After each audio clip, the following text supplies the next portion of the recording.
برای فرزندان ما میدانی چی یاد دادن؟ هیئتی گرفته و تحقیق کرده و وقتی هیئت از صنف بیرون میشه از مدرسه توحید، عوضی که بگه خدا حافظ برای فرزند من و تو یاد دادن، همه استاده شدن گفتن برو دست علی یار تو. شرک استاد جلوتر اشاره کردن ان الله لا یغفر ان یشرک به و یغفر ما دون ذلك لمن یشاء. شرک الله نمی بخشه، ولی او به فرزند من و تو لفظ خدا حافظ را از زبانش انداخته، ای را یاد داده برو دست علی یار تو. علی کی هست؟ یک صحابه رضی الله عنه. ابوبکر کینه؟ پیامبر هر صفتی دارن، صفت خدایی ندارن. صحابه خیلی بزرگن ولی غیبر نمیدانن. ابوبکر و عمر و عثمان و علی خیلی بزرگن، خرفدایشان میکنیم ولی مقام خدایی ندارن که اونها یاری ما بالاخره یار ما بشن و ما به این نماز استاده میشیم چی میگیم؟ ایاک نعبد و ایاک نستعین. ای الله فقط تو عبادت میکنیم و فقط از تو یاری میخواهیم. همه بزرگان دین آمدن فدای دین شدن.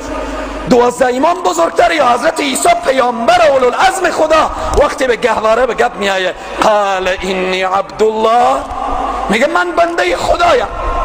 رسول الله صلی الله علیه و سلم میفرمایند لا تطرونی کمطرات النصارى كعیسی ابن مریم ولكن قولوا عبدالله و رسوله.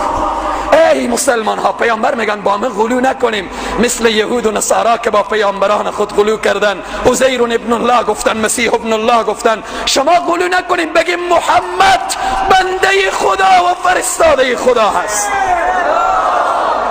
اما او امروز عقیده داره. من کتابش را خواندم هفته های پیشم، فکر میکنم اشاره کردم، میگم مهدی وقتی بیایه انبیایش کدام کار تکمیل نکردم، حتی پیامبر خاتم، مهدی که بیایه کار همه کامل میکنه. این عقیده که به فکر و مفکوری جوانها، نوجوانها، اطفال معصوم، طفلی که سر صنف ششته، این چی عواقبی خواهد داشت؟ بناهن برادر عزیز و بزرگوار، ابوبکر و عمر و عثمان و علی و صحابه، اینا موضوعات جز عقیده هست. متوجه باشیم. به خدا قسم دیروز به مسئولین گفتم شما هم که مسلمانید، ابوبکر با من همین مناسبتی که داره که با شما هم داره، همین رنجی که من میبرم به شما هم هست، همین توهینی که به من شده به ابوبکر و عمر شده برای تو هم شده، برای زن مسلمان، مرد مسلمان، ناموس مسلمان شده.